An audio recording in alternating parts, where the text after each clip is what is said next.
En este módulo vamos a analizar la autoevaluación de la primera parte de la unidad de Sistema Monetario Internacional.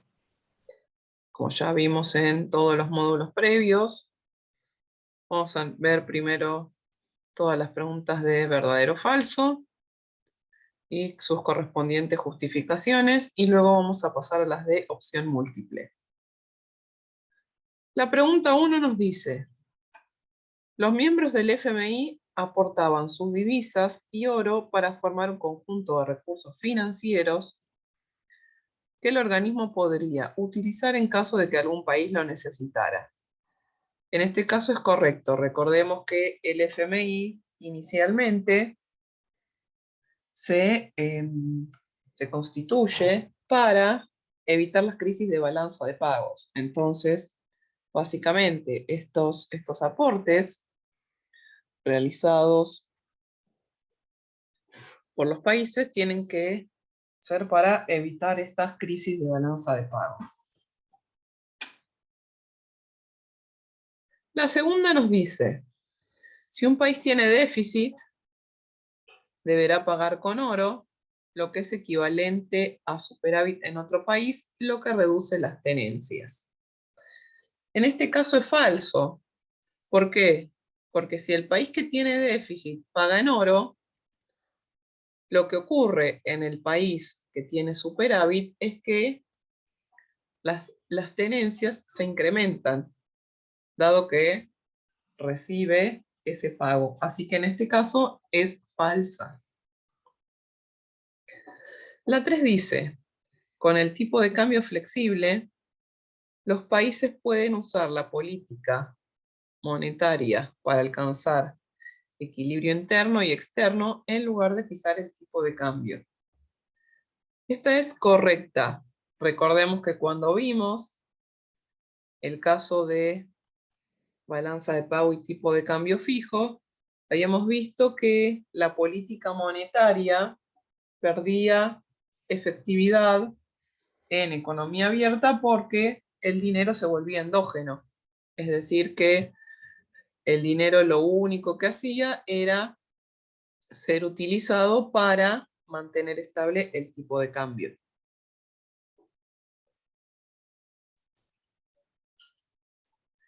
La 4 nos dice: el abandono del patrón oro genera necesariamente inflación en las economías. En este caso es falso. La inflación no se genera por el abandono del patrón oro, sino que se va a generar en la medida que las economías, que los países emitan dinero por encima de la demanda de esa moneda. La 5 nos dice: Estados Unidos debía mantener el tipo de cambio fijo y el precio del oro en $35 la onza. En este caso es falso. Estados Unidos mantenía solamente su precio respecto al oro y el resto de los países después fijaban sus cambios respecto al de Estados Unidos.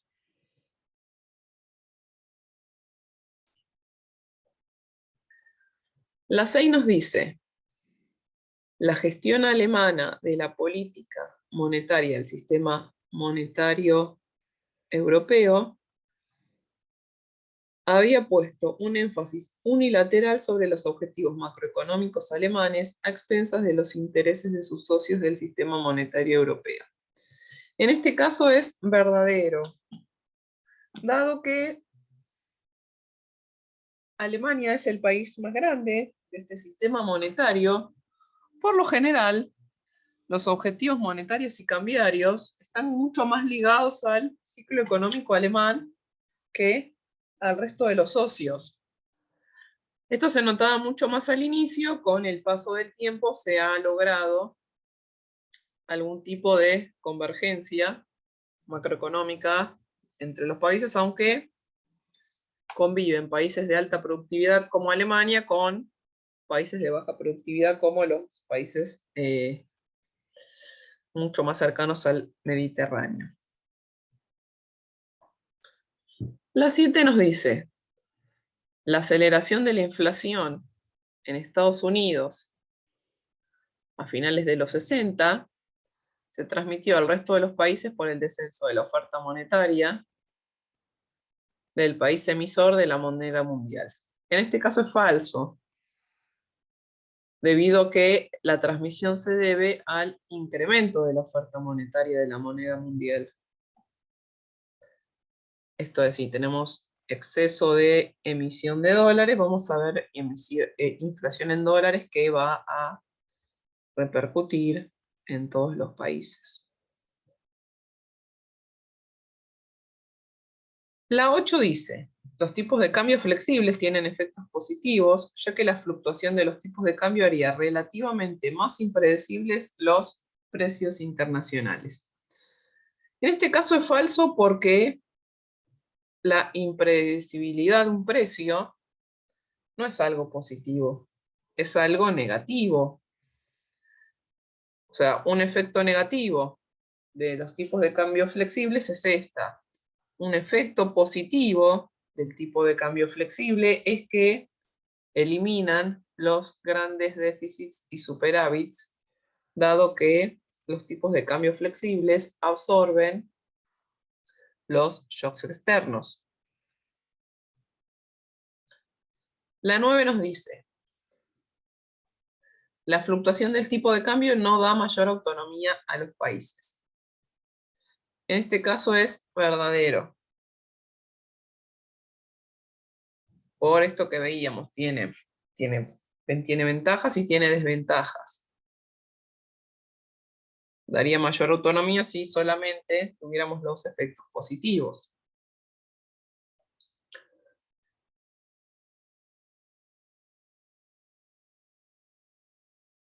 La 10 nos dice, la inflación del país no debe ser superior en más de 5 puntos porcentuales a la media de los 3 estados miembros de la Unión Europea con menor inflación. Falso. En este caso lo que vamos a tener es que todos los valores macroeconómicos que tiene que tener en cuenta un país para ingresar en la Unión Europea están dentro de lo que llamamos el Tratado de Maastricht y no tiene que ver con un rango de inflación de 3 países, sino que están definidos cuánto tiene que ser la inflación, cuánto tiene que ser como máximo el déficit, cuánto tiene que ser como máximo la deuda sobre el PBI y demás. Por esto que hay una política monetaria común, entonces tiene que haber algún tipo de convergencia macroeconómica. Pasemos ahora a las preguntas de opción múltiple. La 11 nos dice, durante Bretton Woods, la posibilidad de una crisis de balanza de pagos concedió una importancia creciente al objetivo externo, ¿sí? Recordemos que las crisis de balanza de pago tienen que ver con excesivos superávits o déficit, principalmente déficit, pero recordemos que cuando hay países con elevados déficits, también hay países con elevados superávits. Entonces, no tiene que ver ni con el objetivo interno, ni con el nivel de precios, ni tampoco con el tipo de cambio, porque recordemos que todavía en ese momento, inicialmente, teníamos el patrón oro hasta 1971. Los argumentos a favor de los tipos de cambio flexibles son: el primero que tenemos siempre es autonomía de la política monetaria. ¿Sí? Recordemos que, pero ese lo vemos que está en el A, en el B, en el C y en el D. Ese recordemos que es como el principal, debido a que cuando teníamos tipo de cambio fijo no había política monetaria. ¿Bien? Tipo de cambio como estabilizador automático, debido a esto que mencionaba anteriormente, relacionado con el estabilizador automático como un tipo de cambio que absorbe los shocks externos, que cuando hay un exceso de demanda de divisas por un shock de salida de capitales, va a subir el tipo de cambio, y viceversa, cuando hay un shock de oferta, lo va a disminuir. Entonces, pues ya la A no puede ser, nos queda la B, la C y la D. Y después nos queda simetría, disciplina, y veamos que la que tenemos es simetría. Simetría tiene que ver con el equilibrio de los tipos de cambio entre los países. Recordemos esto que decíamos de si alguno tiene superávit y el otro tiene déficit, entonces cuando un tipo de cambio se acomodan los demás. La disciplina, cuando leemos la palabra disciplina, va a estar mucho más relacionada a un tipo de cambio fijo, que tiene que ser controlado por un banco central. Por eso hace falta un control. La disciplina está más relacionada con un control. Vamos a la 13. La 13 habla de lo que hablábamos anteriormente del Tratado de Maastricht. Dice, este tratado plantea que para ingresar a la Unión Europea los países deben tener deuda por debajo del 60% del PBI y déficit fiscal por debajo del 3% del PBI. Eso es lo que está firmado, y cada vez que un país quiere ingresar a la Unión Europea tiene que cumplir estos requisitos. Después, bueno, al margen, probablemente hayan escuchado que algunos países que han estado en crisis en la década pasada se debió principalmente a que para ingresar en la Unión Europea tuvieron una contabilidad creativa que los ubicó dentro de los rangos, pero no eran valores fehacientes. Pero bueno, eso es otra cosa. Ya ahí es un problema más de decisión política y de control de la Unión Europea. ¿Bien? La 14 nos dice, todos los países, excepto Estados Unidos, durante la vigencia de Bretton Woods, sufrieron inflación importada. ¿Se acuerdan hace un rato que decíamos que como Estados Unidos emitía dinero, de alguna manera exportaba su inflación? Entonces todos los demás países la importaban.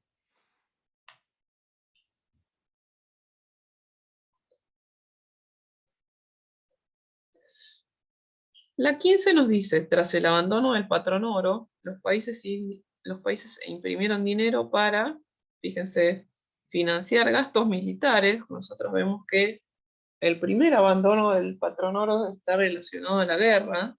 Entonces, el patrón oro inicialmente se abandona para financiar gastos militares. Que hoy por hoy se financie cualquier otra cosa no está relacionada estrictamente a este caso que estamos hablando. Entonces, un exceso de gasto público, un exceso de emisión de dinero para financiar gastos militares generan inflación al finalizar la guerra. Entonces es la respuesta A.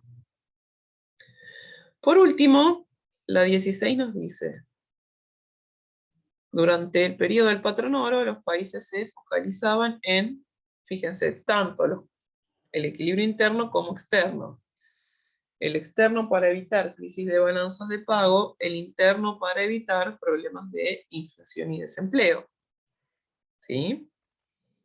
Entonces, el patrón oro lo que hacía era que haya una mayor consistencia macroeconómica integral.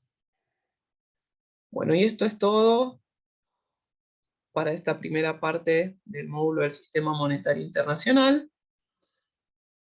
Seguimos en breve con nuestra última autoevaluación.